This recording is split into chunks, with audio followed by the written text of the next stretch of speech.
Hey guys, I wanted to show you really quickly what I expect out of the Google Doc when you post your blog and what people will be looking for. So here you have your Google Doc. You've got all your information like I showed you last night. I have one student, Nicole, thank you for posting your blog. So when your peers go in here, they're going to look for the post to see that your blog has been posted and is ready for commentary. And that will take you directly to your blog, her blog. So what I'm going to do to kind of keep this a little shorter since I'm doing this differently this year is I'm going to copy the exact URL that goes right to that first post, so to the post that we're looking at for this week.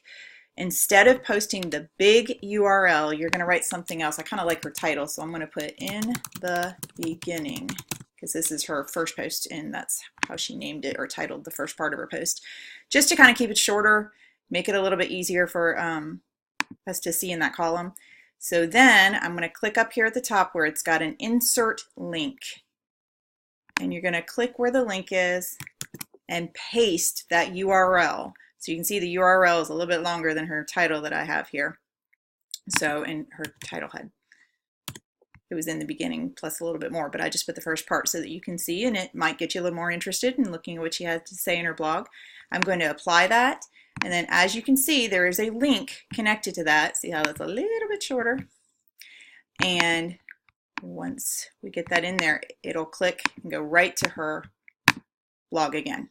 Okay, so that's what I want you to do. I want you to hyperlink your URL directly to that blog. We're doing that a little differently this semester because sometimes we had some difficulty getting to the blog when we went straight to this URL. But I would like you to keep the URL to your blog page in there as well, just in case we have any problems.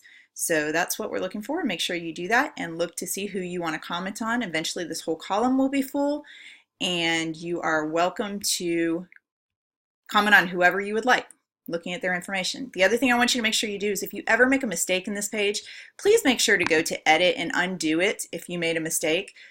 I can always go back through the history and figure out who did it, but it's a lot easier if you just correct a mistake, if you accidentally delete something or you put something in that you shouldn't have, that kind of thing. So we tend to have problems with that sometimes when people get into the spreadsheet. Okay, that's all. Thanks.